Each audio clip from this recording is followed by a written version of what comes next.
Welcome to Discograffiti, the music podcast that delivers the objective truth about the entire discography of every single artist and band that ever existed. I'm Dave Gebrow. And I'm Joe Kennedy. First, I want to take this opportunity. I don't get to kind of slow things down and just make these mentions where they need to go. I need to demonstrate a badly needed show of gratitude.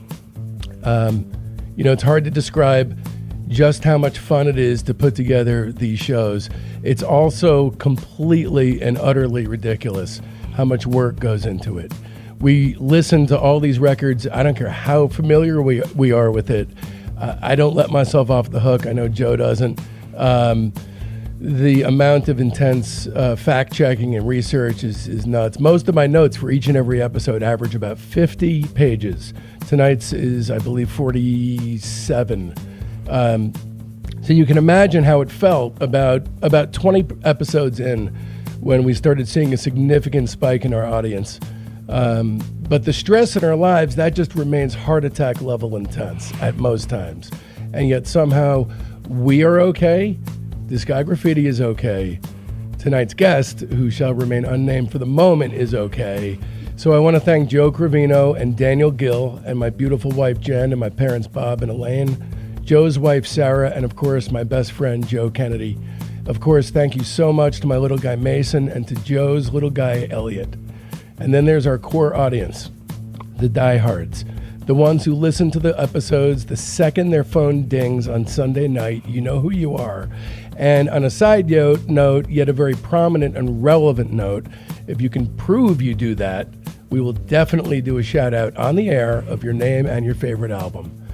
But mostly, thank you for the music. It's my favorite place to go. It's our favorite place to go. Thanks for going there with us. We couldn't do this without the entire lot of you. And now we're going to launch into a new segment we've started that I'm very excited about. We, in trying to kind of source out and connect the dots on this music obsessive community that is already extant, we are starting a new segment called Record Store Corner. So this week's sponsor that's joining in the fray is an amazing store in Austin, Texas called Waterloo Records and Video, the premier independently owned and operated record store in Austin, Texas, as well as a co-founder of Record Store Day. Well, yeah, Waterloo's an institution in Austin. I've been there many times. I spent many years on the road touring, and pretty much every tour you do goes through Austin. And pretty much every time I'm in Austin, I at least try to drop by Waterloo. I've been there dozens of times. You've spent a tremendous amount of money. I've spent plenty of money at Waterloo over the last 20 years, and it's one of the classic great record stores. The owner, John Kuntz, you probably put his kid through college. Well, I maybe paid for like a sandwich, a couple of weeks of the meal plan in college. Right. Well, I unfortunately have never been to Austin. I've never been in South Texas, but I've heard nothing but rave reviews about the place from Joe, from Elijah Wood, from others who've been. And this past April Fool's Day, Waterloo celebrated their 40th anniversary with 40 consecutive years of being voted Austin's best record store, and actually being singled out by Brooklyn Vegan, the BBC, Rolling Stone, and a little rag called the New York Times. Yeah, Waterloo has a huge inventory. They have something for everybody, lovingly curated by their staff. It's just a classic, institution of a record shop. And just like Fingerprints, who we, sponsored us last week, their in-stores are insane. I mean, the kind of in-stores that you'd find at a theater. You got Los Lobos, Bruno Mars, a little band called Nirvana, Gary Clark Jr., Emmylou Harris, and Jimmy Cliff. I played there. I did in-store there. Did you really? I did. At least one. Maybe more than one, but at least one. Who did you play with there? That was also with Pete Yorn. That was Pete Yorn. Yeah. Awesome, man. Well, listen, enough yapping for me. Definitely head up to waterloorecords.com, featuring over 200,000 music selections. And that is going to hold you in good stead. Waterloo Records and Video, where music still matters. But anyway, back to business. You guys need to know just how seriously we take this nonsense. Discography is heavily researched, and the music is always reassessed with fresh ears. And we're not just covering albums. We do a searingly honest deep dive analysis of all EPs, singles, comp tracks, relevant solo work, and bootlegs. All releases are rated on a 0 to 5 star scale, objectively rated. That's right. There's no other way to rate things. That allows us all to come face to face with the true shape of an artist's overall arc. Today on Discography, we will be turning the spray cans on Todd Rundgren. Whiz kid soars behind the boards, turn deep REM snores because I'm so bored. Okay, our guest this morning is a prodigiously talented boy child of incomparable aesthetic temperament. Sure, he's a musician, but he's also a songwriter, a record producer, an engineer, and an actor. He's best known, however, as the multi-instrumentalist Wunderkind from indie rock duo Foxygen, which he formed with his childhood friend and eventual sparring partner Sam France back in 2005. After releasing 4 albums with Foxygen, this afternoon's guest began producing a dizzying flurry of albums for other artists, including The Killers, The Lemon Twigs, Tim Heidecker, Whitney, Father John Misty, and Wise Blood. In 2018, Billboard called him one of indie rock's most in-demand producers, and Rolling Stone called him an analog fetishist who's become a producer of choice for a particular breed of like-minded indie pop artists. Tonight's guest is married to singer-songwriter Jackie Cohen. So ladies, back the fuck off. With all due respect, this guy knows the treasures available to those that dig deep, and dig deep he does, goddammit. Fellow soldiers of sound, will you please feel grateful to Discography that we have served up a great big old helping of Foxygen's Oxygen and fellow music obsessive Jonathan Rado. Hello, everybody. That's the ticket. Welcome to the show. I'm so happy you chose Todd. We kind of collaborate with our guests on this, and that was the one you threw out there, and I was just thrilled. Yeah, I was trying to think of someone. That was a great intro, by the way. Thank you. It was well deserved. I am an analog fetishist. Yeah, I was trying to think of someone whose discography I know well enough and have listened to enough to maybe be able to talk about it for possibly a couple hours without having to do hours and hours of listening again to everything. So the only person I think that I can do that with is Todd Rundgren. Well, usually at the beginning of the show, we do a little kind of like, we have a little discussion about like what this artist means to us. And I'd like to go ahead and start that today. You know, I was born in April of 1972. Todd Rundgren's Something Anything came out in February 1972, 2 months before I was born. It was my then 22-year-old dad's favorite record. So he used to rock me to sleep to that record. You know, he was a singer himself, and he'd be on the road a lot when I was a little kid. So whenever he'd come home, it was like a really exciting time to see him. And he was really kind of just like a kid himself. He was so young. But he would come home from the road and we would just do fun shit like all the time. It was kind of like, you know, I have really idyllic memories of that like period in the 70s, just hanging out with him and like going to amusement parks and eating ice cream and watching sports and like listening to records and going to movies. Todd was really something we really bonded over. It's like the early, especially Something Anything, those early records are really like printed on my brain in a way that's like really kind of profound. It's like what like music is supposed to sound like to me. You know, just being exposed to it at such a young age, and I think I kind of rediscovered it later too, like when I was maybe a teenager. I got like the double CD anthology thing they put out in the 80s, and I kind of really reconnected with it and got really into his music when I was maybe like 16 and kind of deep diving into all the individual records. So, but it's just so much of, you know, a memory of me and my dad. My dad passed away this past December, the day after Christmas. So doing this again and listening to all this music has really made me kind of think of him a lot, and I'm just sort of really thankful for it. So as far as what Todd's music means to me, do you think that's a good enough answer? Yeah, that's pretty good. Yeah. Damn, that's beautiful. That's beautiful, Joe. How about you, my friend, Mr. Rado? What's your connective tissue? I was born in February of 1990, and I knew Bang on the Drum all day. that was probably the first Todd Rundgren song I heard. I did not know it was Todd Rundgren, but I used to love that song growing up. My first real intro to Todd Rundgren, I was on tour in like 2012, and I was in a record store just browsing, and they put on, I guess he was already playing Wizard of True Star, and it got to and I was just like, this is awesome. Like, what is this? And he got to track 3, oh God, I have the record right here, actually. What's track 3? On tick, tick, tick, it wears off. Tick, tick, tick, yeah, exactly. When it switches, tick, tick, tick. I was like, oh my God, this is the best record ever made. I had Right. no idea who it is. I had no idea what it was. I was just listening to it. And I went to the guy, this was in Bloomington, Indiana, at the store Landlocked Music, and I went and asked the guy working at the front, I was like, what is this?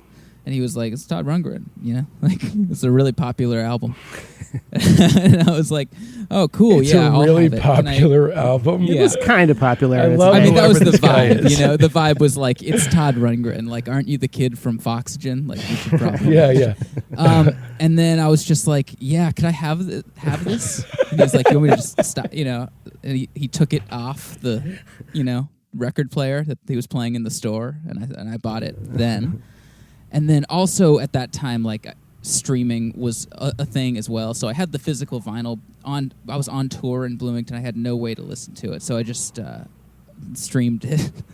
This is so ridiculous saying this, but yeah, I would just listen to it in headphones in the van. It was a real like time in the van when it wasn't the most fun. These long drives, like kind of like, I don't know. I would just listen only to Wizard of True Star and Todd nice. just over and over and over and over. So I there's this question I could certainly save for the interview portion, but I kind of want to get it out there early.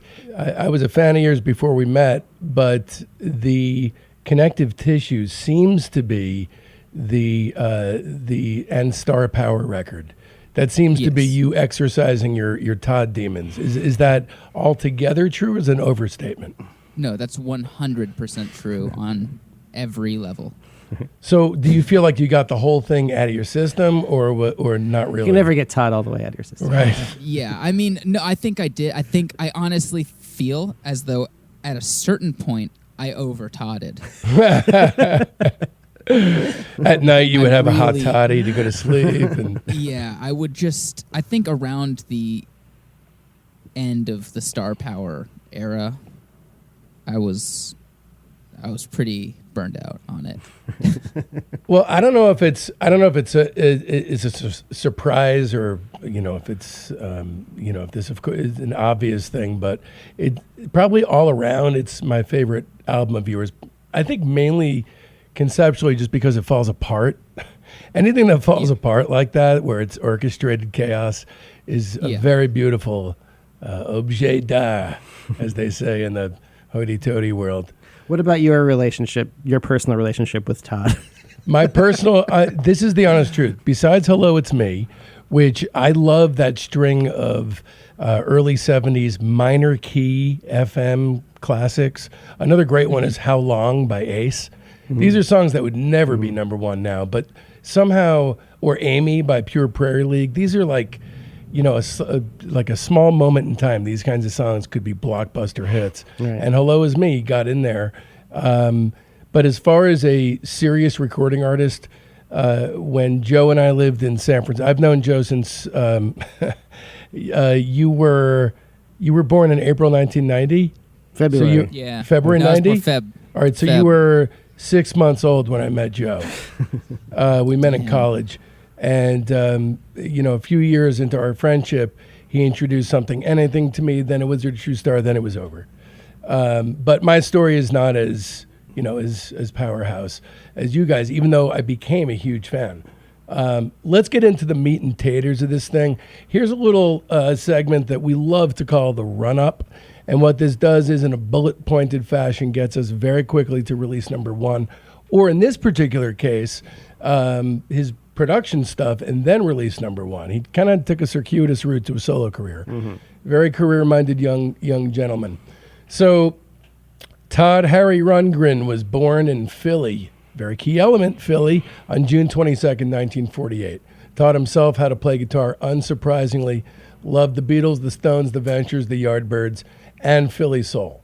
He formed his first band at 17 called Money, and then after graduating high school in 66, moved to Philly, into the city, began his career in Woody's Truck Stop, a blues rock group, a shred of which you can hear on Something Anything. He stayed in the band for 8 months. They became the most popular group in Philly, and then he began to grow restless, which is a theme we'll keep returning to again and again tonight, both in Todd's career and in Jonathan Rado's career. So the Nazz were thus born in 1967.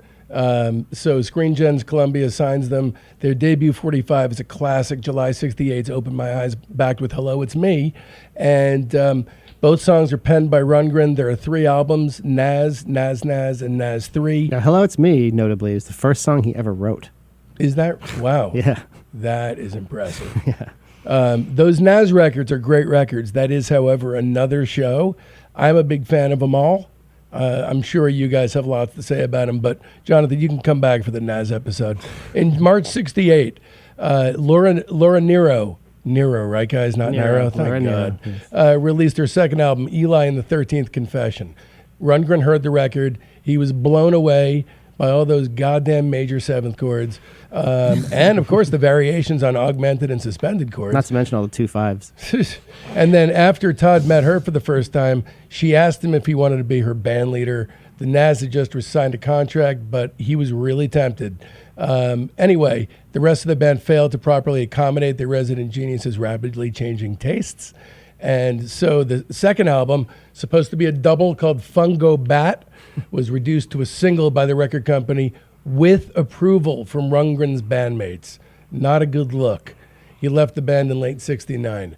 And Nazz 3 was released in its stead. Let's talk about, guys, how this guy's a producer, not a solo star. Take it away. So first he hooks up with Grossman, right? That's kind of a key. Right. Albert Grossman's kind of a key. This is linchpin right after figure he here. splits with Nazz. Yeah. So he basically, Rundgren had decided at this point he's a producer. So he moves to New York in the summer of 69.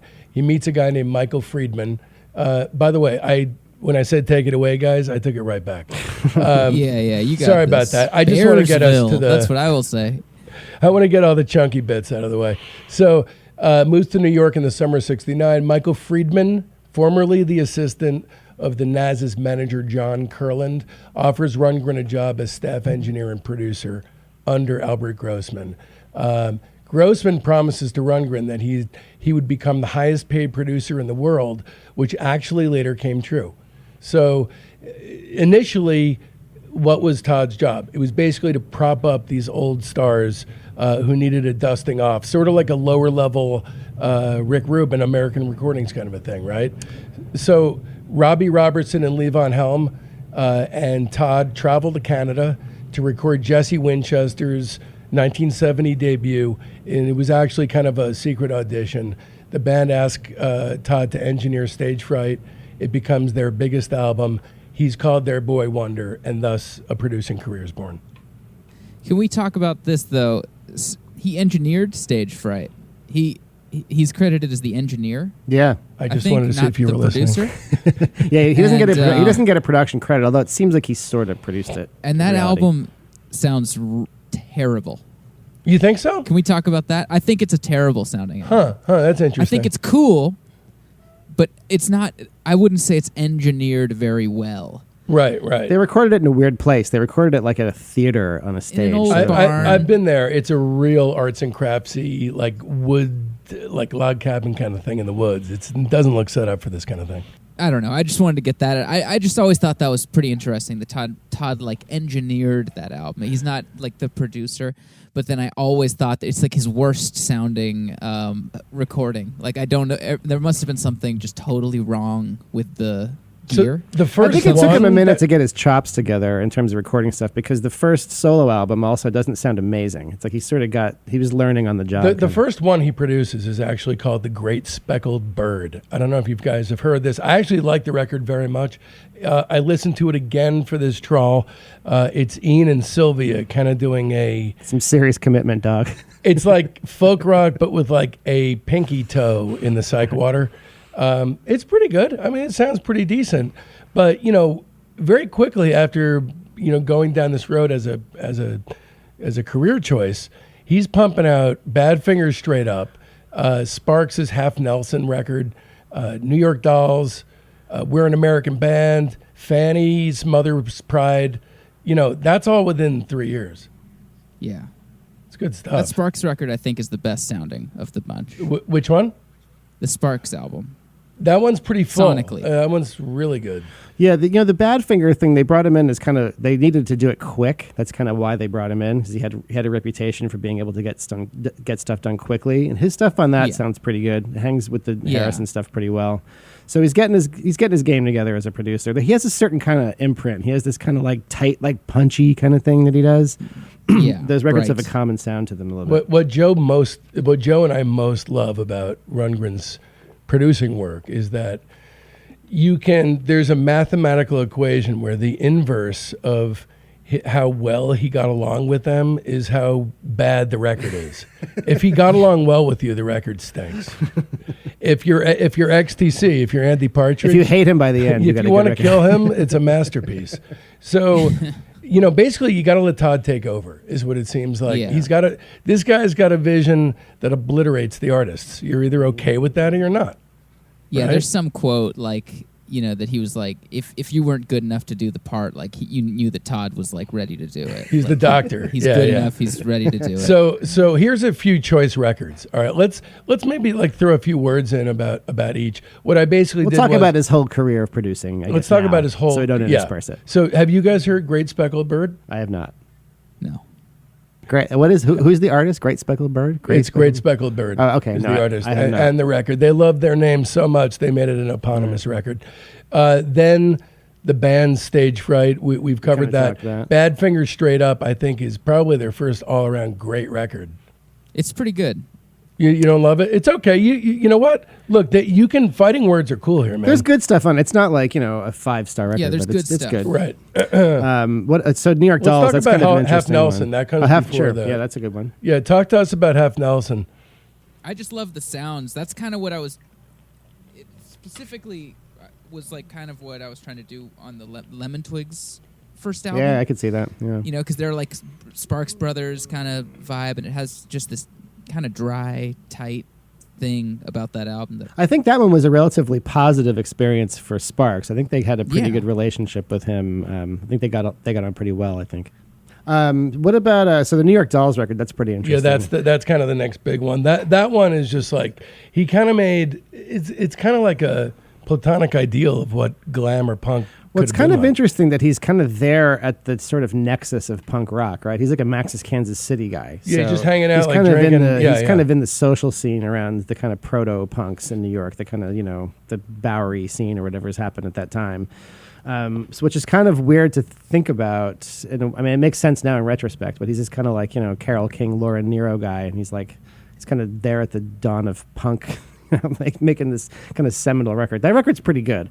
I have to say I never used to love it, but but recently I've kind of come to appreciate it a lot more. That one killed me from the beginning. And I think he kind of nailed the sound of that one too. He did, and I love that in the same year he did We're an American Band. So not only is he fueling punk, but he's fueling the bands that are going to be taken down by punk. Right. Not that I love Grand Funk, but that song is great. Yeah. That song's awesome. It is. And then Fanny, Mother's Pride, which is one of those bands I own. I own everything they've done. I've not gotten around to listening to one song yet, but I know I'm going to love it. Have you heard any of the Fanny stuff? Oh, yeah. I didn't realize he worked on that. Yeah, Mother's Pride was his record. I know that stuff's going to be good as soon as I'm able to hear it, but you guys keep me working so hard listening to whatever you want covered. It doesn't leave any of us enough time to explore on our own. Hall & Oates' War Babies is one that's worthy of stopping for a moment and talking about. Do you know about this one, Rado? Yeah, I love War Babies. I always forget about War Babies. It's almost like another Todd record. Yeah. It's like a Wizard or True Star Jr. Yeah, I think it's kind of where I have a theory that, well, I don't actually know which way it went, but like either Hall & Oates got really inspired by Todd or Todd got really inspired by Hall & Oates, and they just like merged in this weird way. It's true. There War is a kind Babies of is a weird. that's the perfect example. They kind of meld into one thing, and then his like career in the late 70s, early 80s. It seems like he kind of morphs into them. It's like sort of like seems like he maybe influenced them first. And I think he took, from all accounts that I've read in the research, he took from their singing style, but they had to have taken from his sonics. So I think it was it's just a kind of symbiotic sort of. They're Philly guys, you know, they're kind of from around the same way. But yeah, that's a good record and very, very Todd sounding. That's maybe the one that he did that's an external production that sounds the most Todd-like. And it's not completely consistent, but there's like a third of it that's batshit fucking crazy, amazing, not just crazy, but great song titles and amazing melodies, and totally, totally worth looking into. 3 years after that is his biggest release. This is the release where, you know, his solo career is very funny because he takes these obstinate stances and does whatever he wants to do. And the only reason that he's really able to do that is because he produced Bat Out of Hell. So that came in 77. Right. This guy, you know, obviously makes albums like Initiation and some of those, you know, like Oops, Wrong Planet. You know, he's like, oh, thank God this album did so well. Okay, so then he did some work with the Tubes, with Patti Smith, Psychedelic Furs, Cheap Trick. So he's still staying like pretty interesting and pretty on point as a producer until like the early 80s. Bat Out of Hell, I mean, is like he did the motorcycle guitar sound. Yeah. Right. That's like huge, you know. He talks about that. He's still talking about that sound. He loves, like in all interviews, he talks about the Bat Out of Hell guitar sound. Or Meatloaf will talk about the Bat Out of Hell like motorcycle guitar. It's like a great story. Mm-hmm. Do you guys have a clear, obvious number one Todd production effort? I do. I do as well. Does Mr. Rado? I do 3. No, it's okay if you don't. You guys go first. Skylarking. Yeah, it's definitely Skylarking. Yeah. I mean, to me that's the best album of the 80s. Okay. I don't really love Skylarking. I'm not into it yet. It hasn't. It's okay, man. Up to What's me. your favorite Rundgren production? I think I like War Babies. That's a good Or one. no, yeah. I probably like the Sparks, the Half Nelson record. That's a good one. I think that's my favorite. But I got to get into Scar. I know I'm like it's really making great, my way man. into XTC, but I'll get my late 30s. I think is going to be like where I'm really. It was kind of his getting last into hurrah, I think, Skylarking as a producer, because Yeah. after that, there's not really a whole lot of significant things. That The he only produced. significant one that I pulled, and it really is just to make it a full circle list, is 2009's New York Dolls, 'Cause I Says So. Yeah, but There's Skylarking really is nothing kind of like else. the last major. It's It's the last major. It's the record last he did. major one. So moving forward from production, but just know that all this is threaded through this already very busy career. So you have a guy who is a very in-demand producer, plus he has a solo career where he's very consistently releasing stuff, and he has a band that he hoists up within a few years. So he's a really busy guy, kind of like Rado. So after a period where Todd thinks that he's never going to go back to being a performing artist again, he decides he's finally over it and he's ready for the spotlight. And so he approaches Grossman with the idea of doing a solo record. In his pitch, Rundgren ensures that any loss to Grossman is going to be not even worth writing home about. So he says, I didn't get an actual advance for Runt. I just asked for a recording budget to pay the studio costs. I had no idea how much money I even had in the bank. If I needed cash, I would show up at the accountants and they would just give me hundreds or thousands of dollars. So here we enter phase 1, the Great Nero Exorcism, 1970 to 1972. So 1970 brings Runt. Runt is actually the self-titled debut of a band called Runt. It was released in September 70. Runt's a trio. It's Todd on guitars, keyboards, vocals, Hunt Sales on drums, and Tony Sales on bass. And the whole thing is written and produced by Rundgren. You know who their dad is, right? I do. Soups. I've always wanted to mention Soupy Sales on the show. Soupy Sales. This is my golden Soupy. opportunity. Snoopy Sales is Ken is half of Tin Machine, for Christ's sake. That's right. They should have called it Ken Machine. Those are the things they're most notable for, is being Exactly. from Runt and then Tin Machine.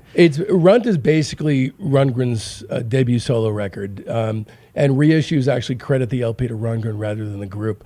The single from it is "We Gotta Get You a Woman," which is the first Todd classic. It reached number 20 on Billboard, and a month later, the record peaked at 185. So let's talk about the songs, guys. You guys like this record? I like the idea of Runt. I think of Runt as like a rough draft of Runt, a ballad of Todd Rundgren. You know, Yeah. I see them Like as he kind very of- different. Well, no, I think it's building blocks. You know, he's putting Yeah. the building I blocks feel for what like you're he doing. gets those. He gets his he's getting his ideas sort of formulated, but they feel not all quite there. I mean, "We Gotta Get You a Woman" is like his first. You know, he's that's like the first like big success of a song. I You think. could tell this guy was going to have a big career because of that song, I think. Yeah, it's for his first single went to number 20. So that's a pretty good start. Yeah. That's kind of Yeah. a big deal in those I mean, days. here's why, Rado, that it feels like Runt and Runt, the ballad of Todd Rundgren, are very different to me. Runt feels completely and utterly informed by youth. It's a, hey, look, I can do this, I can do this, I can do this. I don't say that as a bad thing. It just feels like a Whitman sampler. It feels like buckshot fired. So like the scatterbrained relics of youth's bottomless creative well. Runt, the ballad of Todd Rundgren, feels like it's more piano ballads. Yeah, but it's got the Sales Brothers on there, and it's got Yeah. Long Flowing Robe. You know, Long Flowing Robe is like his "We Gotta Get You a Woman." I feel like you could draw. There are more piano ballads on it. You're right. But on no, Ballad it's of Todd Rundgren. you know, they are obviously of a piece because you got the same band on it. But I love how, you know, what seems like, you know, already sort of willfully obstinate tendencies are in place, because on Runt, it starts with "Broke Down and Busted" and ends with "Birthday Carol," and these are not inviting entrance and exits. The thing I always thought about Runt is it's, you know, a lot of people when they make their first solo album, it's like you've had your whole life to like prepare for the first solo album, and like all your best material goes on it, and then it's like hard to make the follow up. But it didn't really seem like he had a huge wealth of material to draw from. It seems like that was probably the tunes that he had, you know, like, Yeah. and so much of it is in a new style of songwriting, because the you know, the Eli and the 13th Confession is like such a massive influence on him. You know, there's a few songs on here that are like very directly influenced by that record. You know, it's like a whole chord harmonic vocabulary that he's like kind of learning. You know, so I totally think he does Nero better than Nero. it's more accessible. It's more fun to listen to. Her It stuff is much kind of more fun. yeah. I've never had a fun experience listening to Nero. Yeah, it's a Maybe little I bit haven't more. listened to the It's a right little bit more stuff. challenging, you know. But I mean, Yeah. definitely like her sense of, you know, a lot of the kind of the chord moves, you know, are very obviously influenced, but particularly by her. You know, I guess it's sort of like the next step from like Tin Pan Alley or something. It's a lot of the same kind of like Tin Pan Alley, you know, jazz standard kind of chord moves. Yeah. But with kind of a slightly kind of new, like modern kind of vocabulary to it, and that's really where he's rooted in. He follows that kind of muse for, you know, all these first handful of albums. Let's go song by song here. So we kick off with a fucking what seems to me like a Bayreuth blues rock cock grabber. I like that song, all right. You like Broke Down I and like Busted? it okay. I like the Okay. guitars and stuff. I It's just not find it amazing. funny that of so much music, this is the first song that we hear from Yeah. him. It's just so funny to me. Rado, was this a big influence on you? No. No. It's a little No. weird, but I have a soft spot for it. This But is then my the next favorite. I one, think, okay. Go I got ahead. it. Yeah, you keep going. I would say across Runt, like, I love the sounds, and it's not Okay, let's keep going. No. Let's actually Believe stop in in Me. Believe in Me is the next tune, and that one's obviously very much in the Laura Nyro kind of space, and kind of similar to his later song Marlene in a way, where it's like very Right. advanced kind of sense of chord changes. He's using. This is also the first time we're treated to one of these sweet little piano tunes. Yeah, so this is really in my sweet spot. These are like the like golden nuggets that are in the pretty much all of these where he's writing in this kind of way and pulls it off. These are all my favorite ones. I love Believe in Me. I love it. So yeah, he's throwing every chord change there is in this. He's throwing them all. Yeah, Really. it's gorgeous. And then We Got to Get You a Woman. We talked about that. That's amazing. Who's such a banger? It's just so such good. a banger. I'm I'm going gonna say that a lot. What on about this that middle episode. eight? What about that middle eight? And We Got to Get You a Woman. Talking about life and what it means to you. Oh yeah, we're just so good. Wow. Such a good middle eight. Songs like this and Long Flowing Robe, you can hear them. The replayability prospect of it is so endless. It never gets old. All the little small, subtle little pieces of studio trickery. That little flute that comes in there. There's a little fluttery little flute. Yes. Oh, man. So Who's That Man is sort of a Nazi, Open My Eyes style, Rip Snorton rock stomper. That's a great song. It's all right. I don't like that. You don't like that one It's too much? okay. This record, actually, I thought was very underrated, much better than I remember it. It's one of the ones that was surprising to me, how much better it was. Once Burned. It's cool. Yeah, I like Once Burned. Once Burned has Danko and Helm. And he sings kind of in the Rick. It sounds like he's trying to sing like Rick Danko. He does the kind of Kermit-y the Kermit style Rick Danko singing. Devil's Bite, kind of sick glam metal. I love that song. Yeah, Pretty dope. It kind of almost turns into like a Roxy Music sort of thing, right? All those crazy guitars sort of take over. Here's the I fucking... didn't really remember much about that one until we listened to it for this, but yeah, Right. I liked it on this listen. And then there's the whole part at the end with the medley and then Birthday Carol, which is kind of a grab bag. There's like the medley has a lot of Laura Nyro kind of moves in it. I love the medley. It's cool. The medley's kind of up and down for me. I don't really listen to it that often. It surprised me. I kind of like it. It's not as good as Abbey Road's unfinished nuggets that are jammed together, but it's maybe as good as Red Rose Speedways. That's pretty good analysis. Yeah. All right. So, Birthday Carol. Okay, I got a problem with this one. The whole end of this album kind of smushes together for me. This is kind of in the same. It's kind of like the medley where it's kind of just sort of trying a bunch of things and. Yeah, it's just weird. It's a blues, then Nero moves, and then a shrieking guitar solo, then a string section coda. Anyway, so I give this overall, one 4 stars. Oh, that's pretty high. That's good. Yeah. I give it 3.5. But yeah, I enjoyed it. How about you, Rado? I give it 3. I think it's the one that I don't go back to it as much. I appreciate it for what it is. Yeah, admittedly, But I don't either, really. Yeah, I kind of never don't- listened to it, really. Yeah, I always think of Ballad of Todd Rundgren as like the first real one. And it is. So It that's kinda next. is. So that's Yeah. the next Runt album, Runt, the Ballad of Todd Rundgren. This is the one where he really gives you just all the stuff you want. This is out of all of his records he ever made, probably. This is the one where he most consistently delivers the kind of song that I like from him best. Right, so he's staying in that kind of pocket of writing these like perfect little pop gems. And it just seems like he's really having a lot of fun with it too. So yeah, Rocks. It's so good. The sounds, I'm going to say that for each one. Yeah. But the sounds on this one are like amazing. The harmonies, the Peak. production, the arrangements. It's crazy. The drum sounds. Yeah. Insane. Yep. The studio, it's just like a really amazingly recorded, like studio recording. I don't know. It's sick. I mean, And the Sales Brothers sound really good on it. I actually think this is an almost perfect album. The one song that for me really kind of doesn't press any buttons is Parole. The one, Parole. that's kind of the only one. Otherwise, every single song is just differing shades of incredible.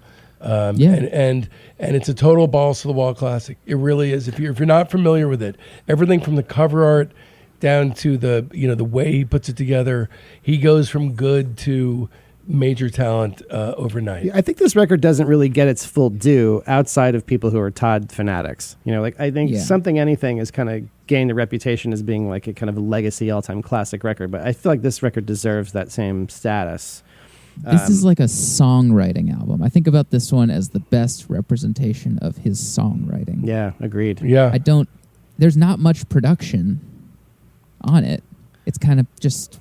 Well, there is, nice. but it doesn't call attention to itself. Even like, for example, the ballad Denny and Jean, you have a talk box section.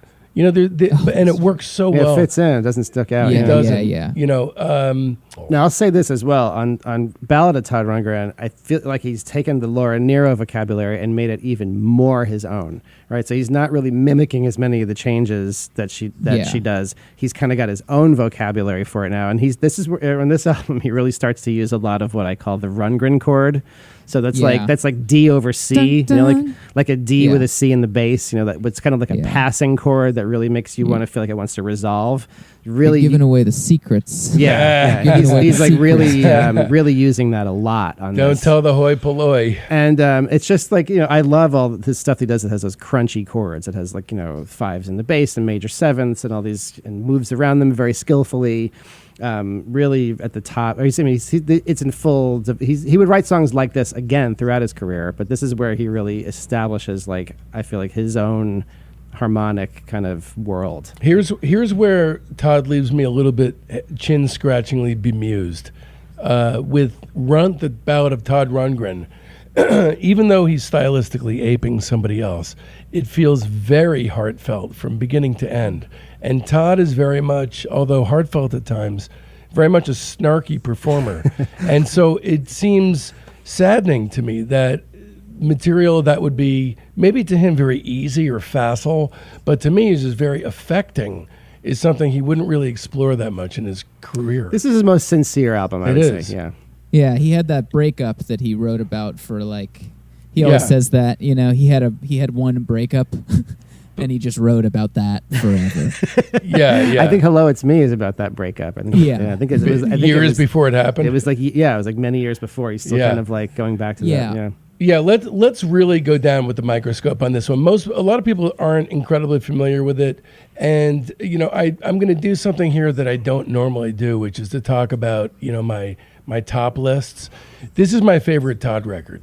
Well, you gave it away. I don't care. This is the one time I'm going to do it because I want it to be taken seriously when we talk about this. Not because of me, because of Todd. This record doesn't get its due, and the guy must be starving out there in Hawaii. All right, Long Flowing Robe, literally a perfect pop song. It's got the Rundgren chord in it. It's so good. It's the album you put it on, and it's like, it's absolutely perfect no matter what mood you're in. It's the I Saw the Light of this album. Yeah. So ballad, every Todd Rundgren album has an I Saw the Light. Yeah. That's what I think about on all the albums. They all have like this insane front-loaded like hit. Yeah. Right. Yeah, they all got at least That's one. This one is unstoppable. And you know, the ballad Denny and Jean, it's a perfect ballad. I also want to mention that in June 1996, Joe and I recorded an EP over the course of one weekend called Driftwood. And I was introduced to this record during that weekend. And I always think of that weekend when I hear this. And this song in particular really it's just one of those that truly brings me back. And this is definitely one of my favorite Rundgren ballads ever. Yeah, I love that song. Again, not very well known at all. Then Bleeding. Good rocker.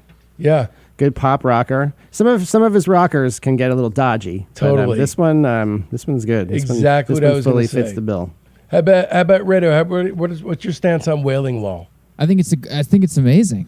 I think it's an amazing Todd Rundgren ballad. One of the best ever, I think. Yeah. It's like a soft, billowing, scented breeze. Another great middle eight. He's got it going on. He really does. Well, the next one's one of my favorites ever, the Range War. So Range you sit War down and rocks. figure out the chords of that song. It's like really satisfying, all the chord moves in that. Such a well-written song. I love how he dips his toe into country rock, masters it, and moves on and never revisits it. Yeah, it's really kind of like a Tin Pan Alley sort of song, really. It sort of gets the country treatment, but the chord moves are not really like country kind of chord moves. They're all like, there's a lot of like Rundgren chords in it. There's all like, super crunchy, pretty chords in it. It's amazing. I've got the Ballad of Todd Rundgren record right here, and I'm reading the whatchamacallit, the inside of it. And it says, this song, it says, featuring piano, guitar, slide guitars, fiddles, and good old country and western imagery. Nice. I think He's that's something that we should also like talk about, and it's going to start being a little more apparent, but like that type of thing where he's like, and good old fashioned country and western imagery, you know, like he's sort of already over it. Yeah, he's kind of winking at you a lot. Yeah. He's got kind of a bad attitude.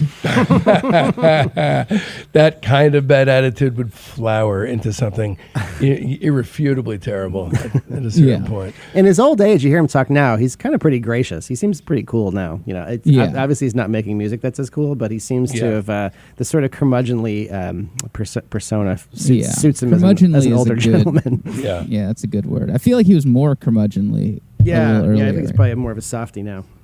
This is my album. Okay. So last song on the first side, one of my favorites, but, you know, truth be told, I truly do love the beginning of it a little bit better, Chain Letter.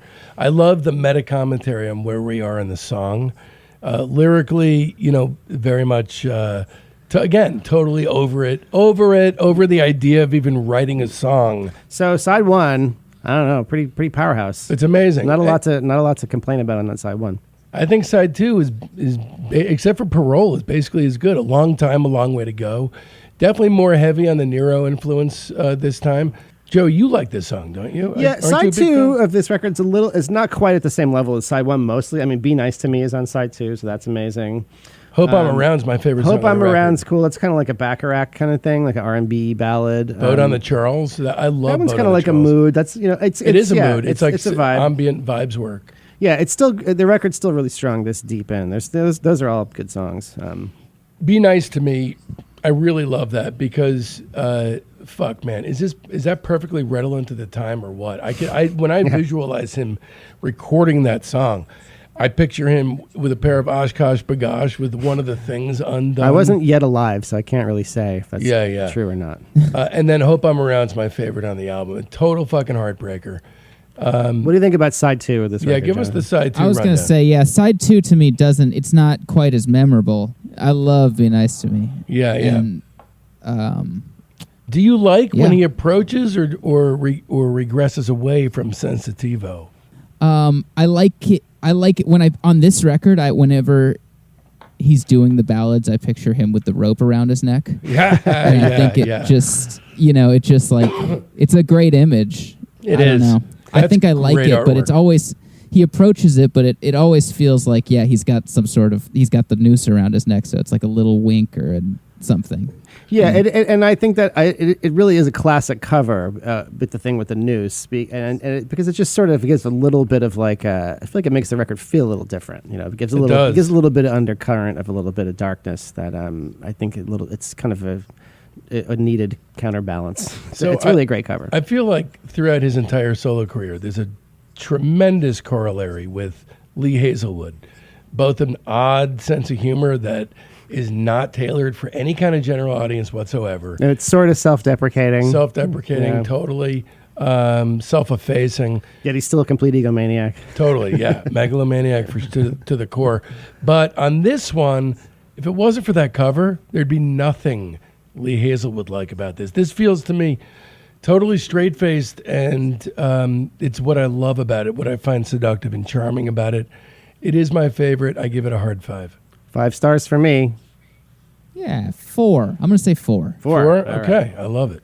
So now we're up to Something Anything. Something Anything is the next record. Fill us in on the history, if you can, Joe. The history of this record. This is probably the most important record for Todd himself. Well, I mean, so he did this mostly by himself. I don't remember offhand. It's one of the big studios in L.A. I don't remember exactly which one. But then he did also some of it at his place.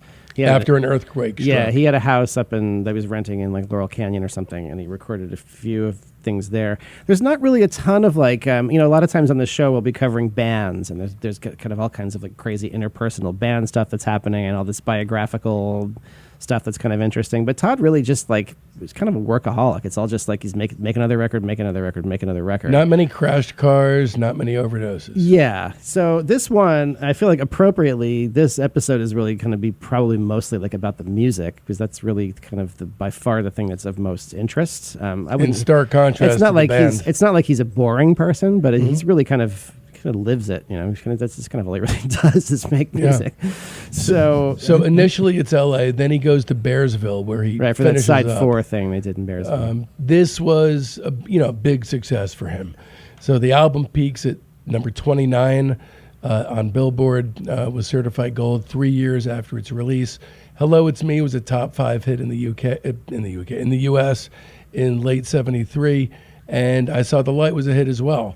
I Saw the Light, if anyone out there is an Ozark fan, I'll try not to spoil anything, but if you've seen the most current season, I Saw the Light is playing during a very crucial scene in the series during the last season.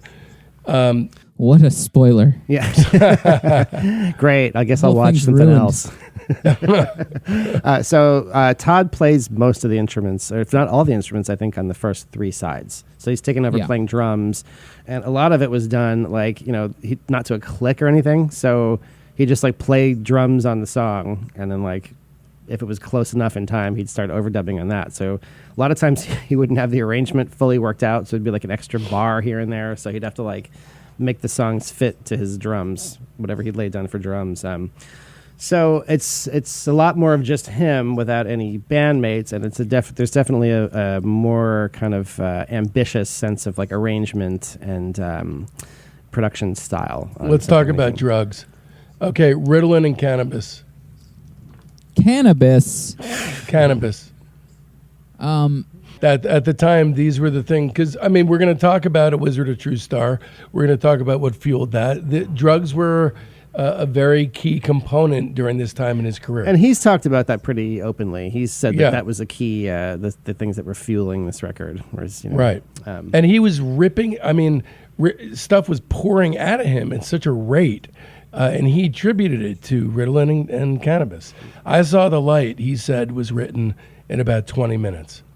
4 sides. I believe that unlike the White Album, which is, there's that perennial thing of it could have been a single album. The White Album could not have been a single album. Okay, I personally believe, and this is going to feel heretical possibly in this context of this, that this really could have been. Well, I mean, you can make an incredible single album out of it, but I actually kind of welcome the sprawl of it. And I kind of welcome the sort of moments of sort of some levity and like the... so I think the sprawl of it is kind of... the point? Yeah, I wouldn't want it to be a single album. Even side 4, which is kind of jokey. Side 4 almost to me seems like almost like a bonus side. It's just weird that Hello, It's Me is jammed in there. Strangely, it always struck me as a little bit bizarre. But look, we're splitting hairs. This is a great record. There's no question that it's a great record. All right, side 1, a bouquet of ear-catching melodies. I Saw the Light. I Saw the Light, the best song ever written. Yeah, pure pop bliss. I mean, that one is a straight ahead awesomeness. It wouldn't have made any difference. One of the best on the record. Very, very surprising melodic turns late in the song. Joe, this is one of those that you had really underscored to me as a classic, and that really grabbed me. I had never heard this until I was in my 20s. Yeah, this is one of my... punched me right in the dick. One of my favorite songs of all time. So good. Maybe my favorite Todd song. It's such a kind of perfect song. But so you got that, and then so those 2 right off the bat are both like ultra commercial, and then totally, and then so it kind of takes a little bit of a left turn after that. Wolfman Jack is the clunker on side 1, but inoffensively so. It's not bad, but it certainly shouldn't be anyone's favorite Todd song. Yeah, it's awesome. I had a moment with it for sure. Tell us about it, please. I just loved it. Side 1 of this record is one of the best side 1s of all time. Yeah, no question. I agree. Do you love Wolfman so Jack though? I love Wolfman Jack. I think it's so Wolfman awesome. Jack. Yeah. When you think about it, when you think about him doing everything, if you just put that in your mind when you listen to Wolfman Jack, it's so much better. I think with Yeah. that with all these songs, like if you just picture him in the studio playing like the cowbell on Wolfman Jack and doing all those voices and stuff. Yeah, like making all that, all the It's just- guitar and everything. Yeah. Yeah, I mean, it's just so fun to think about. Cold Morning Light has a touch of surreal AM radio gold to it. It's and I got to tell you, the apocalyptically slow final section is a totally brilliant twist. Yeah. That's a great song. Great I mean, chords. The chord sequence in general is just so good. That's a very inspired piece of songcraft. And then speaking of inspired, It Takes Two to Tango. This is for the girls. The melody is completely crazy, but yet it's so catchy. I could take the rest of my life to figure out how in the fuck it works, and I'll never figure it out. It's just like a perfectly assembled Swiss watch. And then also thinking about how he made it, because it has all those tempo changes in it. Like it kind of like the song really breathes. How do you do that? And especially because it's just him, so it's not, you can't like make eye contact with the. So he knows in his head. He has like the tempo map kind of in his head for the song as he's making it. That's really key to it. I mean, the changes in the melody are great, but the way it breathes and like ramps up and slows down, It's like sloppy, you know. Yeah, I really right. like how sloppy like a lot of these songs are when he's playing drums and stuff. You don't think about it. You can hear it and not think about it, but then I just love just listening a little deeper. And you can hear him figuring it out, or like hit a rim on the side of a drum, or so. There's like mess ups, and it's awesome. And he talks. He's about not like a that perfect drummer, you know. So he'll have an occasional like slight little, especially trying to make these without any other elements in it. It's probably impossible to get it like super perfect. So he's got what, like a Tascam or something? Or no, he's just recording in a big studio at like yeah, it's No, but whatever. he's doing Studio. stuff at home. Well, too. that too, but not this. Yeah, like He did- one That's more side two. word. Yeah, he did that at home. Yeah, which some is of the a more great song. some of the more pared down ones. This one, Yeah. ones like this with the big drum sound and a lot. That's Right. like at like wherever Western or wherever he's doing. I don't know And which then one he was in. last song on side one, just to cap off with another classic, is "Sweeter Memories," which is sort of a straight-faced soul shakedown. He doesn't need to be fully spaced out to be getting our attention. Just an amazing piece of song work will do. I love the sonics of "Sweeter Memories." Mm-hmm. It's such a good sounding mix. So kick us off with side two, the cerebral side. Let's. This is an interesting one. Yeah, well, he lays it out there, and the intro. I like that the intro of side two. Is that your him just favorite talking song on about the all tape cuts. Oh man, it's so good. This is a tape cut. Yeah. It's like that's the ultimate Todd like manifesto. Yeah, It is. It is. And then like you get that, and then you get Breathless, which is like kind of like a Space Age bachelor pad instrumental. Yeah, so that one he did at the home studio as well, and Mm-hmm. he's using one of those VC3 synths, like that's the little suitcase synth that Eno would use and Roger Waters. So he does pretty cool shit with it, I have to say. It's cool, but at this point I'm thinking this guy's like fucking around now or Now, something. see, now that one you have to have it on the record. That's one you would Yeah, probably yeah. probably leave that off, but to me it's super essential. I think. I would, but you grew up with this. We have a different relationship. What do you with think it. about Breathless, Jonathan? I think it's amazing. I'm gonna say that about every song on this album. That's So, cool. No, it's all right. I mean, it's just true. like I think it's awesome. Like that is so interesting to me. When I first heard this, like not ever hearing it before. And it's like you're listening to like 6 songs, and then it's like he does that thing about the tape cuts, and then there's this like synth piece, and then it goes into the carousel, and it's like then it starts that rocking. song. Anyway, That song had the biggest Yeah. effect on me. But I when think discovered Jonathan's this. greater point though is that the sequencing of it too, Yeah. the way it's laid out and sequenced, like by the time Breathless comes in, it's really like a big surprise. It's Yeah. really not what Yeah. you've heard on side one at all.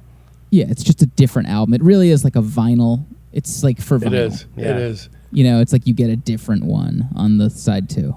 But The Night the Carousel Burned Down is the greatest Calliope Nightmare song ever made.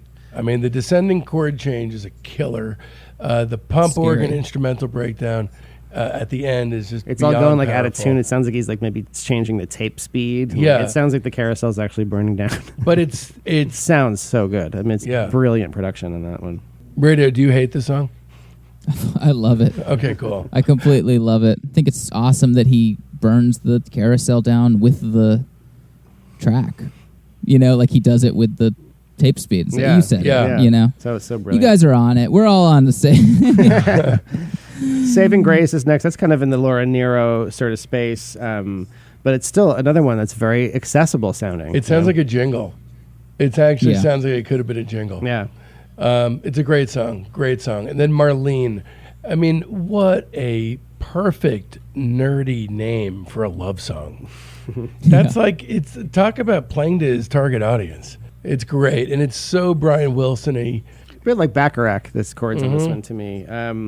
It's like the chord sequence on this is as good as like the chord sequence on like Alfie or something. It's like it's at that level of like, the melodic through line and how everything resolves, and there's surprising turns great American to it. songbook, yeah.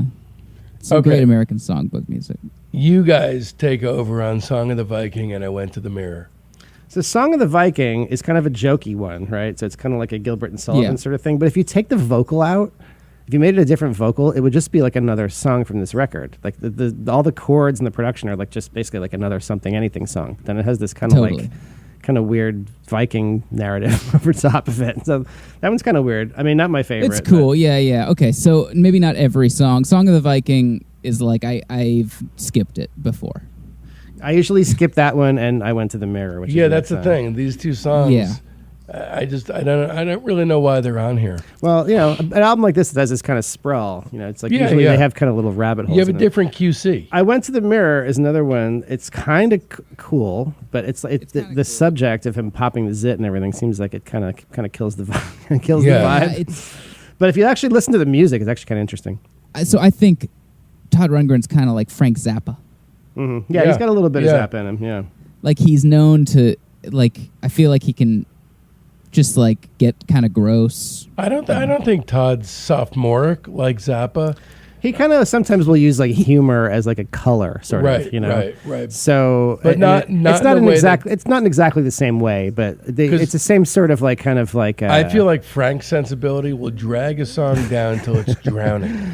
I mean, Frank's maybe a little bit more stronger of a flavor, but I think there's the same kind of thing sometimes. Frank Zappa's mean. Todd Rundgren's not mean, but I feel like they have tendencies. They have overlapping tendencies. Yeah. So anyway, side that's 3. That's the end of side 2. Yeah. Side 3, the kid gets heavy. Black Mariah, right? The best and most convincing hard rocker on the record. Definitely. Right? This is kind of a weird side. Most of it's pretty good, though. I love it. I love this One More side. Day, No Words. One More Day is awesome. I always thought this was very underrated. This was made at his rented place in L.A., not at the studio, and it's got a beautifully quaint homespun charm to it. Very dungaree, and also one of his all-time great hummable melodies. Crunchy Todd chords. Yeah, it's a good little tune. I love it, man. Kind of a minor tune, but a good one. Rado, do you it's hate another this song? Something Anything classic. I think it's another Something Anything classic. It's just a great Something Anything song, It's so melodic. It slots in there just right. It definitely is it's of like this album in the for sure. vibe of the album. Yeah. Which and then one of the great power pop songs ever, Couldn't I Just Tell You? Yeah. Which, again, the great best. sounding recording. It really just still to this day sounds great. Another one where it's like it's not perfectly played. There's rough edges in parts of it. Like It's kind of so flubs, awesome. little drum hits and stuff. This has got to be one of the 3 greatest power pop songs of all time. I mean, it's just awesome. It's not nerdy, too. A lot of power pop is so nerdy, skinny tie, the Knack-like. But, and I love the genre, and I'm saying it's nerdy. But this song has real fucking balls to it. It's one of my favorite. I think it's got to be one of my favorite songs of all time. Yeah, me too. It's so cool. Yeah. The way it's recorded. I mean, everything about it is just so awesome. It's like When You Were Mine or something. Just a perfect. Man, that riff. The Yeah, it's guitar great. work on this song is just for the ages. Then you got another classic, Torch Song, another straight-faced, hat-in-hand slab of precious gorgiosity. It's just so fucking good. Kind of doing the Nero thing, but like again, kind of transcending it and doing his own thing with it.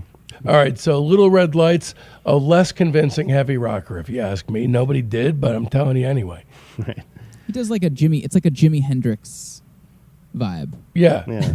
Yeah, it doesn't finish off the side that swell, if you ask me, but every song on this entire side has been an A, except for this one. Yeah. So Yeah, that one's maybe a B, I would say. Then you get to side 4, which is the one he does at Bearsville with the kind of ad hoc band that was It's called together. Baby Needs a New Pair of Snakeskin Boots, a pop operetta. So there's kind of 2 major songs on it. One is the version of Hello, It's Me that was a big hit for him, which is recording has a great vibe. It sounds amazing. It's a reason it was a big hit. It's interesting comparing it to the original Nas version, which has pretty much the same chord changes, but a very different kind of more melancholy feel, where the Rundgren solo version has this kind of breezy quality to it. It's a huge improvement. Yeah, it's a pretty big I think. improvement. I mean, you could tell it's still a good song when the Nas did it, but And then the other kind of major song is Dustin the Wind, which Todd did not write, but it is a cool song. Moogie Klingman. Right. So the rest of side 4 are kind of like, kind of jokey, kind of quickie potboiler songs that are kind of not really in the style so much of the rest of the record. Right? To me, almost all of them are skipperoos. I mean, you got one that's about venereal disease, one that's has the word piss in it. It just seems to be In the title. Yeah. Yeah, in the title. Piss Aaron. So it just seems to be not just offhanded, but almost seen as not up to the standard of the rest of the material. So usually when I play this record, if I will play up to Hello, It's Me, then call it a day. Right, That's right. usually pretty much what I do. Right, because come on, some folks is even whiter than me, then a VD song, then Slut. That's how it ends. Something Anything is obviously like a Rosetta Stone record for me. It's kind of like one of the ways that I like understand music in my brain. So this is Totally. it's in my top 10 favorite albums of all time, and it's 5 stars. Yeah, I'm massively influenced by it. It feels like it's branded into my chest. 5 stars. All right, so look, even with all the crap that's on it, not crap, but just in relation to the rest of it, there's just too much killer top shelf shit on this for it not to be disproportionately reflected in the rating. So I'll give it 4.5. Okay, I'll accept that. Thank you, guys. All right. Todd would be like, "Oh, sorry, did I give you too much music?" So, phase 2, deep spiritual leanings that trump power, fame, and money, 1973 to 75. So, in 2017, Rundgren delivered a commencement speech to the Berklee College of Music in which he stated, in part, "I made this crazy record called A Wizard, a True Star, in which I threw out all the rules of record making and decided I would try to imprint the chaos in my head onto a record without trying to clean it up for everyone else's benefit. The result was a complete loss of about half of my audience at that point. And so I have a special pride for what essentially was my act of tyranny after having achieved commercial success. This became the model for my life after that. Ladies and gentlemen, introducing 1973's A Wizard, a True Star." Wow. Real fucking icebreaker, guys. All right, so this guy's now That's where you fucking play star, international right? feel, and then He's it sort of a starts, star at this point. He really is, actually. He kind of is. So he comes This is the back one point in to- his life where he is sort of a star. Okay, this guy's now kind of a pop star. Okay, he's in New York for the first time in his life. He starts experimenting with psychedelic drugs, DMT, mescaline, psilocybin, and LSD. So he begins to think that his writing on Something Anything was formulaic, was lazy, and so he decides he wants to create a more eclectic and more experimental follow-up album. His music tastes have started to get weird. He's into Zappa, Yes, and the Mahavishnu Orchestra.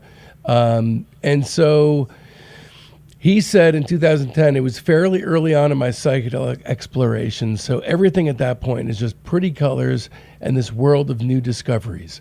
A Wizard, a True Star is just like a baby trying to get back to an unimprinted point where all of this input doesn't necessarily have a preconceived meaning. I left it up to the listener to place it somewhere or rank it, evaluate it, remember it, forget it, whatever. Oh, well, good. That works out great for us then. Here we are. Rado, come on, talk to me about this one. I mean, okay, well, I said in the beginning of the show, that this is like, was a huge album for me, like blew my mind from the, okay. Do you want to just start off with the songs? You want to talk about what? You want to just talk about this album? I No, mean, it's let's incredible. talk about the thing. Well, I think we'll get to the we music. can talk about the Okay. songs, and I think the rest of it will come out as we go because wanna it's, do- it's sort okay. of endemic to what the album is, how the way it was I mean, made. it just opens up in like one of the most powerful ways that I've ever heard an album starting up. Just like a synthesizer kind of like turning on, like, you know, airplane, like revving up noise. Yeah. And then just International Feel, which is one of the most like blown out. Frankly, when I heard it for the first time, I was like, oh, this is where like Tame Impala got Right. their idea. You know, like it's like the basis of like that is true, by the way. it. Yeah, I mean, it sounds like 2000. It sounds like 2013 psych rock. I love. You know? I also love that his. You know, he's talking about taking it somewhere very, very different from something, anything, and yet his grasp of melody has not diminished in the least. This is a great song. It's fucked up and crazy, and thoroughly ambitious, and you could tell he's going for the rafters. But the melody is the thing. Yeah, I mean, it's the melody is incredible. Yeah. Incredible melody. The production is so awesome. It is just so awesome. That's drum sound is so cool. You know, it's interesting. 2 drum sets, I think. For a guy who is so obsessed with sonics, what is the idea of jamming so much music on the record? It's 55 minutes, 56 seconds, okay? This is one of the longest single disc LPs ever cut. And, you know, typically you got 17 to 20 minutes, right? You guys, you probably know more than I about the allowabilities of a vinyl side. He went even further, I believe, with Initiation. He's packing as much as possible on an album, so much so that you can actually cause damage to the record with the wrong kind of record. Yeah, well, this is one where if you listen to the actual vinyl, I have not the original vinyl, but a reissue that Rhino did. It does sound pretty crazy packing that much onto one record. Well, towards the ends of the records, you really hear. Why did like, he? I wonder why he did that. For this one, you can kind of see why, because it's not as crazy. It still sounds pretty gnarly. Why not a double album? Too expensive. Too expensive or something, yeah. Yeah, I mean, look at all the double albums he did. I think that the actual length of it is not enough to put over 2 albums. It actually fits closely to one. It does. You know, like it's possible to do. Right. We did this with Star Power too. Like it does. Like we put too much on it as well on the vinyl, and you can hear it It's an homage. decay at the end, which is a little homage. Yeah. So is it actually homage, just to kind of get to that? Well, they just made a long record that wasn't going to fit on. Yeah, well, no, I mean, we thought about it, and I was referencing the Wizard of True Star vinyl as well. That's awesome. Because I remember Todd talked about that, like how on, you know. Did you the last track. purposely plan out the length of time on the sides to make sure that you were fucking the sound on the album up? No, it just happened that way, Okay. you know. But the last track on Star Power is a lot like Just One Victory, and so it is sort of a nod. I mean, all of Star Power is a nod to this and Something Anything, down to like we named all the sides. Right. You know, Right. It's recording experiments like banter, you know, down to the too much music on the vinyl and the locked groove. Like it's all Right.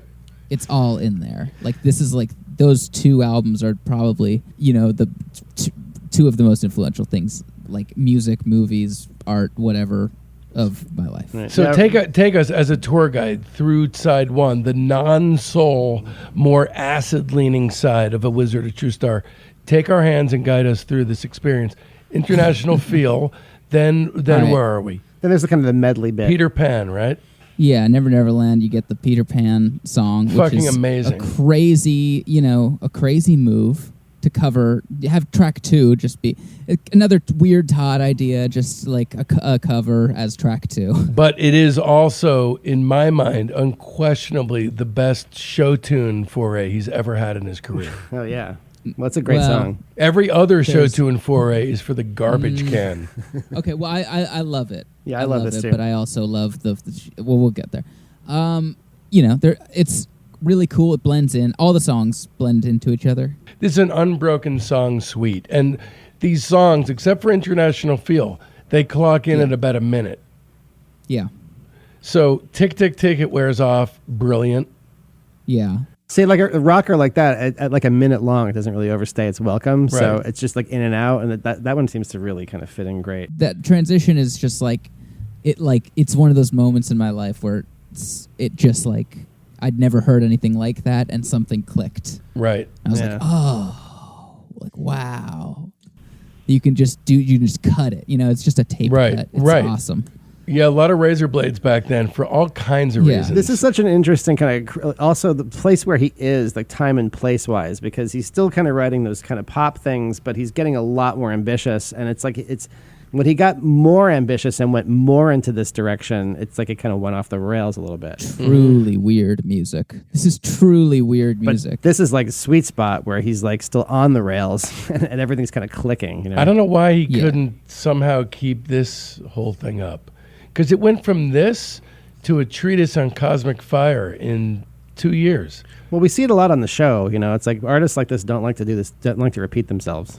It's but pretty common. But we see for it him in not to recognize his strengths, There's just an excitement. I feel like there's an excitement because he had, okay, so at this point he had moved into his own studio. Right. So he had set up all his own equipment. He was engineering, like he was playing all the instruments.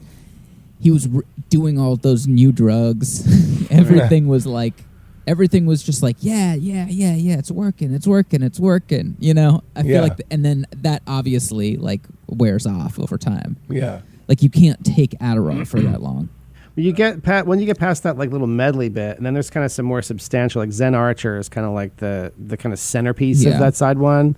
And that's another one where it's like it's kind of experimental, but I feel like that one really hits the bullseye of him being ambitious.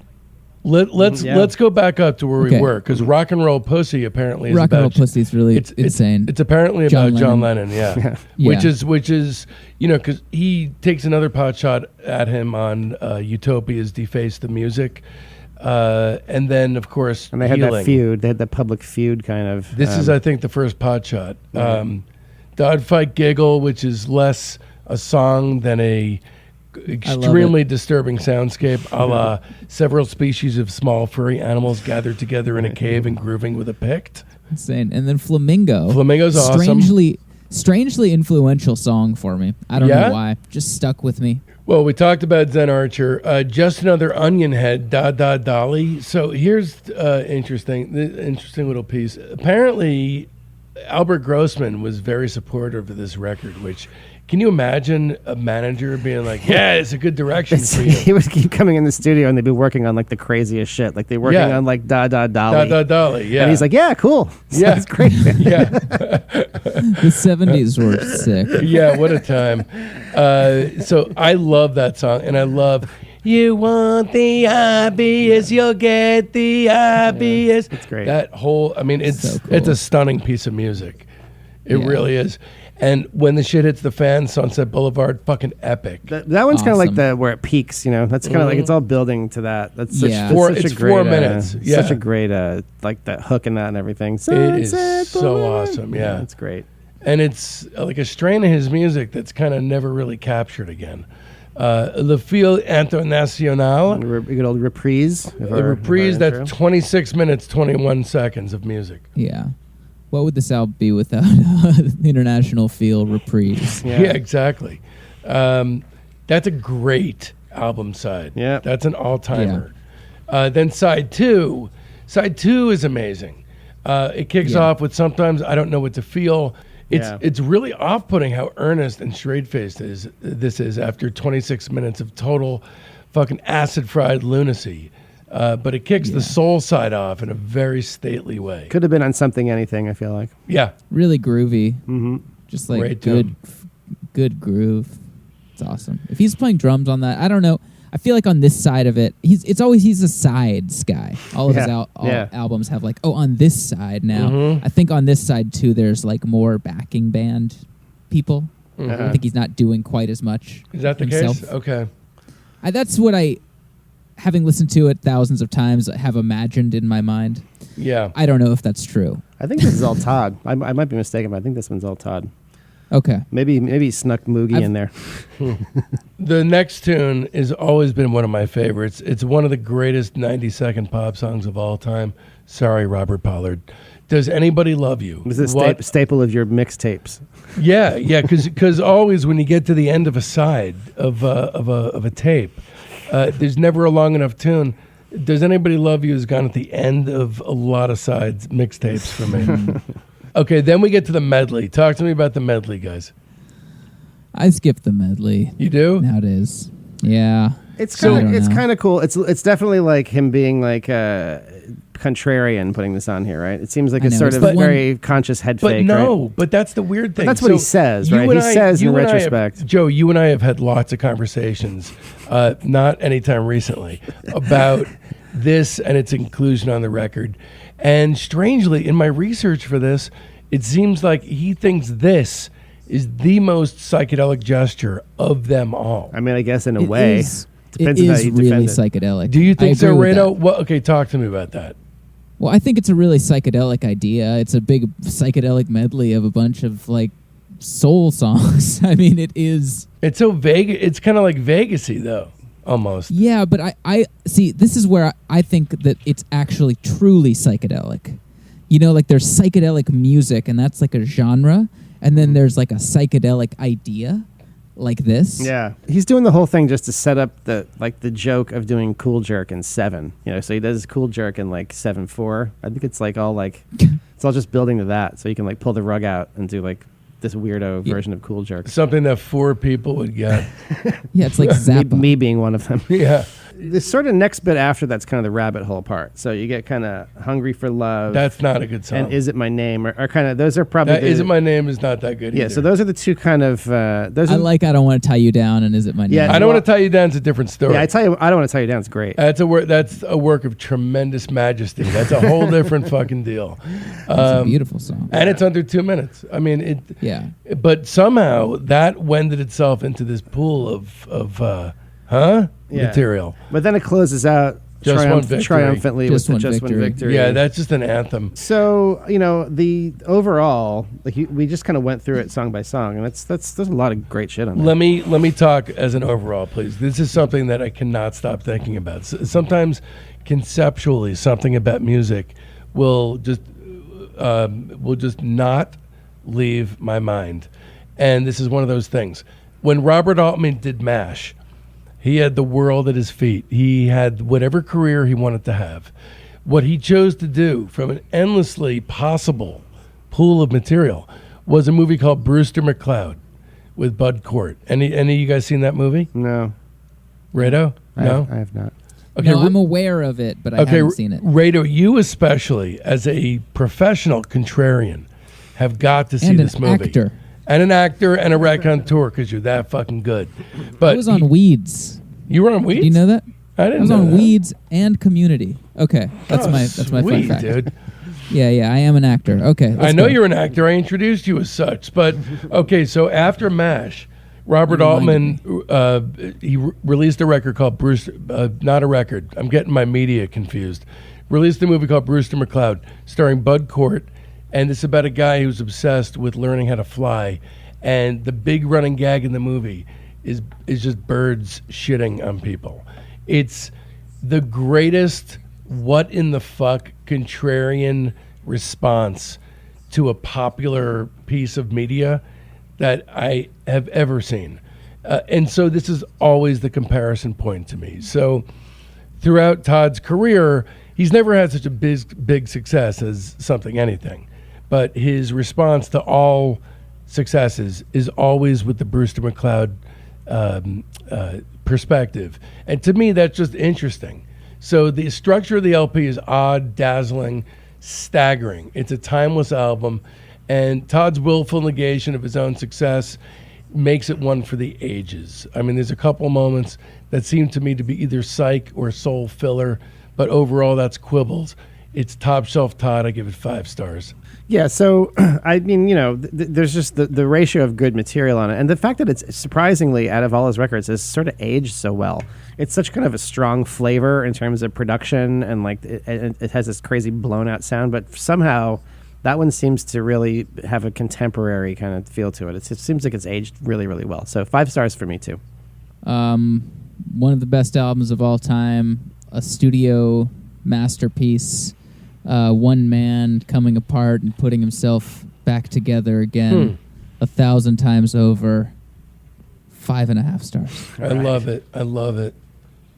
All right, so now we move on to Todd. So to me, the Todd album is sort of the end of a cycle. I group all these records, especially the Ballad of Something Anything, Wizard of True Star, and Todd are kind of like what we call at the show Todd's imperial phase. You don't think Initiation belongs in that grouping? Initiation to me is the start of something different. Interesting. I think I see that as the same. Yeah. To me, Todd is kind of where this sort of cycle of these records where he's kind of just putting all his songs out there. And I guess Wizard's a little bit less like that. But I always group this one with those other kind of major works. This one kind of splits the difference between Something Anything and Wizard of True Star. It has a little bit of the experimentation of the latter, and a little bit of the kind of song-orientedness of the former. It's not as focused as either of those. It's not quite as, there are some stretches where there's some kind of fillery stuff, but I like this record a lot, and I'm interested to talk about it. What do you think of Todd, Jonathan? I think it's just so awesome. I don't know. I don't love it quite as much as the Wizard of True Star or Something Anything, but I think it's like one of my favorite I don't know. I love studio albums, and I think that this is like very much just like another kind of like just doing stuff in the studio, making songs for the sake of making songs kind of thing. And it's really fun, especially the first time. My first time hearing it, I had an amazing experience. I just thought, it's just so fun to listen to. I think there's some longer it's like Wizard of True Star is really brief, and I feel like this song has like a lot of longer songs that maybe I don't listen to. I kind of noticed that as well. The thing that jammy. The thing that kind of docks it a little bit is some of the kind of more experimental tunes. And some of the ones that are kind of lesser songs tend to be long like that, like 5 minutes and up. There's a few of those. Something Anything. He keeps even the bangers really small. I need to talk about my relationship to this record. So it's a very complex one. I always think I like it better than I do. So every time I approach it, it's with a tone of excitement to rediscover it, and then I find always that I'm bored. The high points are amazing. I mean, the high points are fucking incredible. I think, I was talking before about how Something Anything conceivably could possibly be reduced to a disc. This one is totally not an argument. It unquestionably should have been a single. At 2 records, this is work, and it feels always to me like work. It's also one of the most esoterically overpadded, deliriously overstuffed double albums in rock history. It confuses me. There's 6 great songs, and that's, the 6 great songs. I think an LP's worth of tunes. A Dream Goes On Forever. Is That Love? Don't You Ever Learn? Sons of 1984. I would add a few more I don't to really that. love.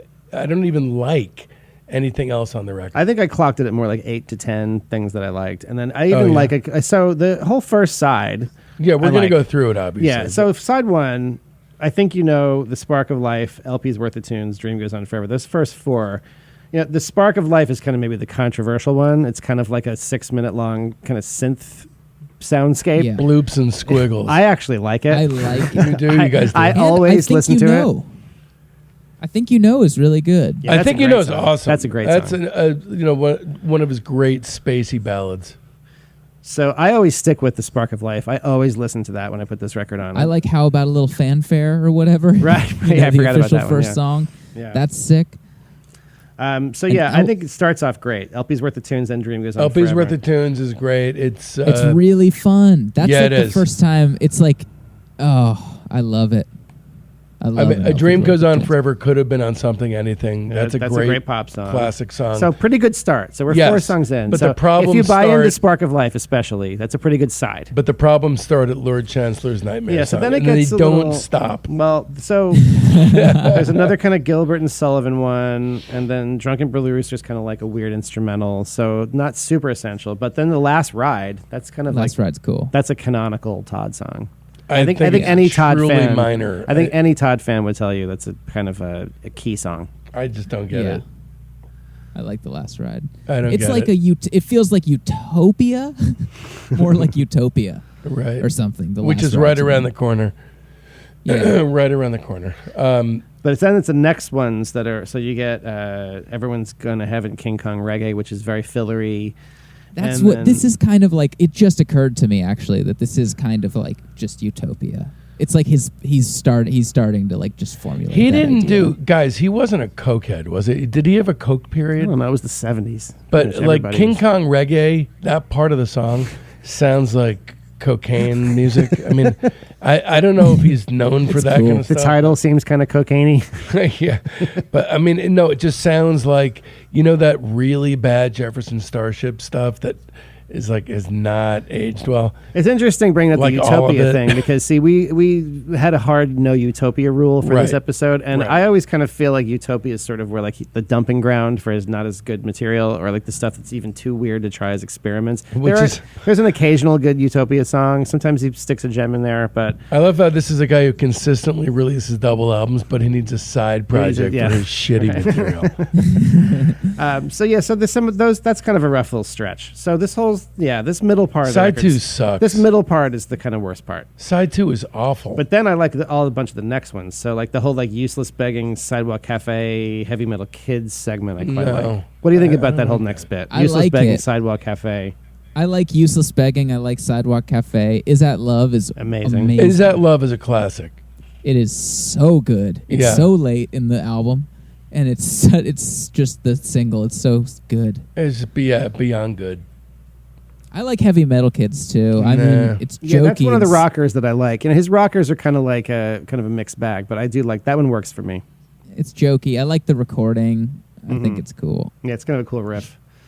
In and out of the chakras we go. I don't know. That's another 6 minutes of kind of Yeah, you don't need to get to know that. I don't really mess But then it with closes that out one. strong because you get Okay, so yeah, Never Learn. those 2 songs are sick. So Don't You Ever Learn is one of my 3 favorite Todd songs. It's just bursting at the seams with this. Guys, can you just talk to me about why there's this unending sense of mystery in that song, and the melodic invention that always figures in every time I hear it? It's just such a stunning song. What is it about the chord sequence or the way that it's written why that does that to me? I don't know. It's just sort of like a question mark of a musical figure. It's kind of every line of the chord change is sort of, and the melody that goes along with it in the right hand is sort of this like quizzical, like question asking sort of phrase. Like da da da da da da. Right. Yeah. All that. Yeah. It's just so unbelievable. But then at the end of that whole sequence, it resolves in this like super satisfying way. You know, the very super crunchy Todd chords at the end. Yep. It like really resolves like majestically. So that's one of my favorite songs of his of all time. Ever. Yeah. I mean, the sign of a great song is that there's no other song in existence that captures the exact mood that this one does. There's no song that has the vibe that Don't You Ever Learn has.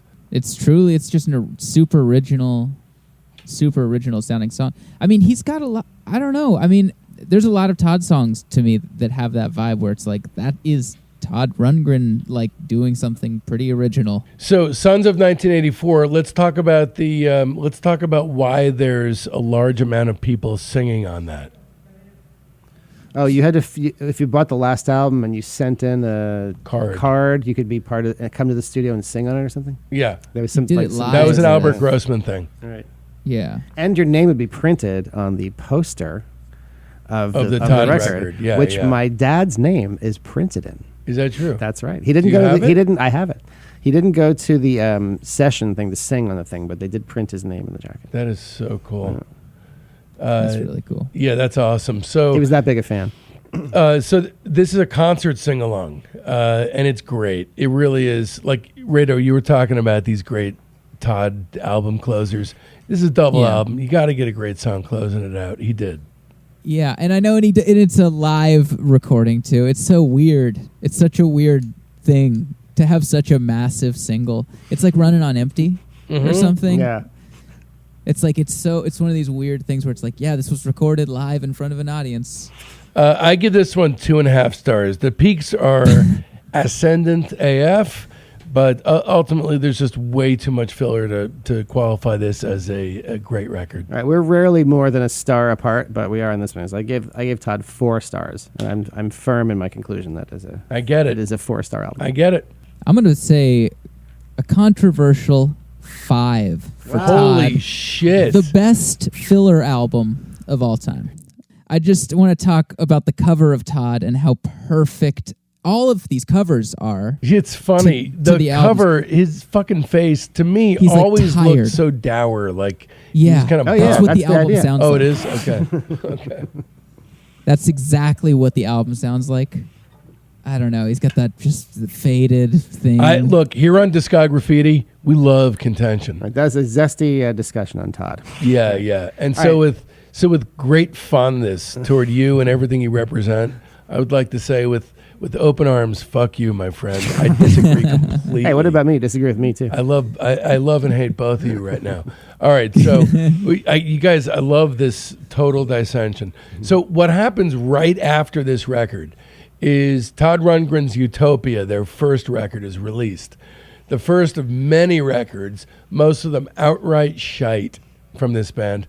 A concurrently running project throughout his long and fruitful career. That'll be a separate episode where we invite Rado back after he smashes all records for this show.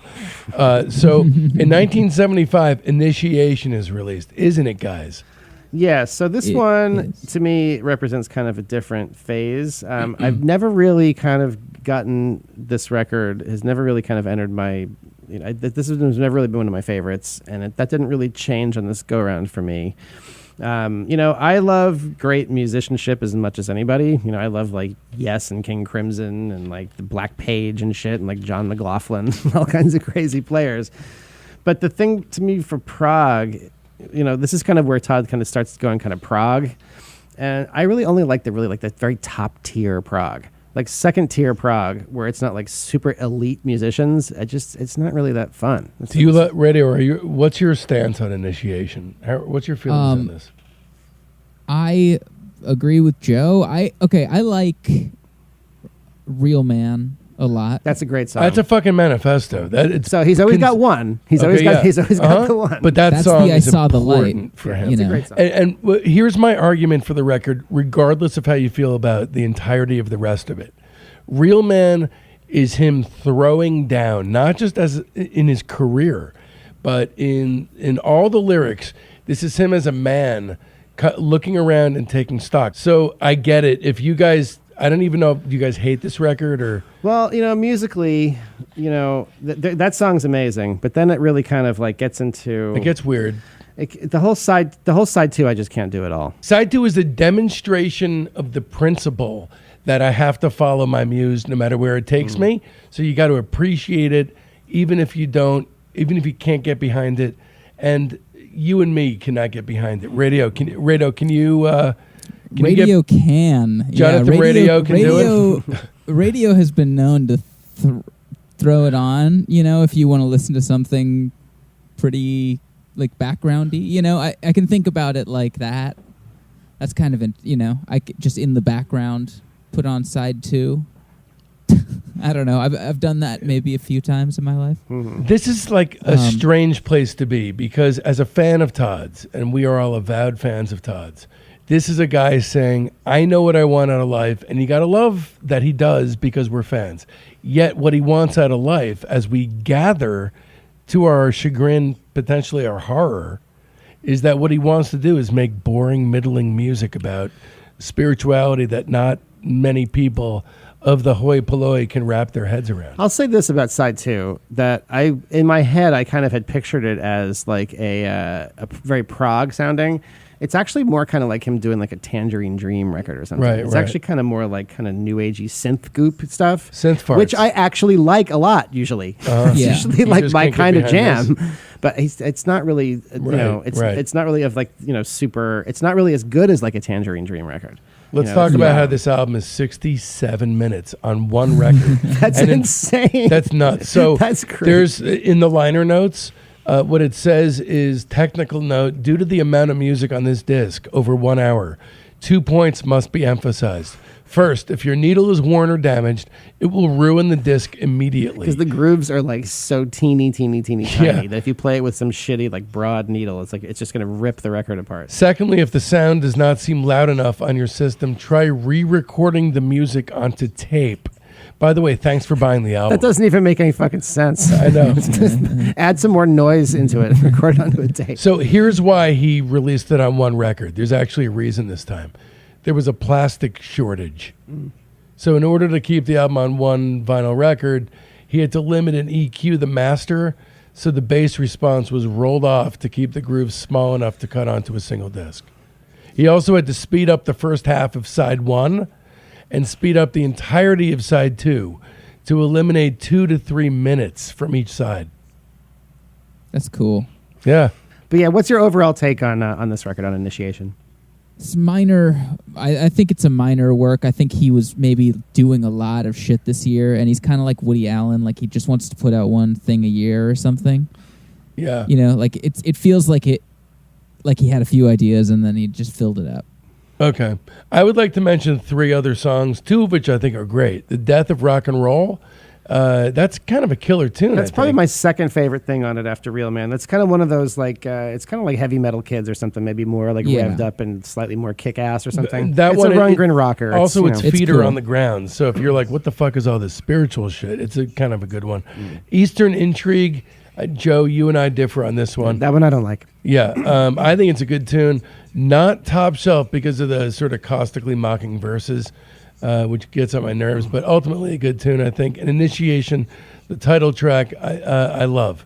I gotta be honest. I don't remember what Eastern Intrigue or Yeah, That's it's okay. not So really you very. guys don't It's not hook really into very it. memorable. And to be honest, like going back and listening to it for this, I didn't really remember a lot of it. A lot of it was like, oh wait, that's how that sounds. Like I don't. You remember. guys, so I'm not being needlessly contrarian. I give this 4 stars. I gave this 2, and this is by far my least favorite of the sort of this era. Okay. yeah. How about I you, give it- Rito? I'll give it 2.5 because Real Man I think is one of his best. Yeah. All right. Well, that's fair. Anyway, so that brings us to the end of Initiation. That's the end of episode 1 of Todd Rundgren's foray into doing stuff. So catch us on all the social medias, all the platforms, Facebook, Twitter, Instagram, you name it, we're there.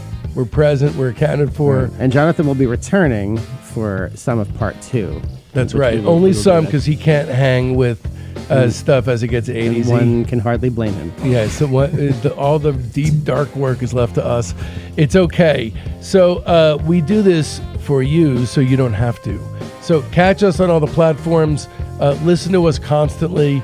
Give us all kinds of great 5-star ratings. We're catching on. Thanks to you guys. We love you so much. See you next time on Discography.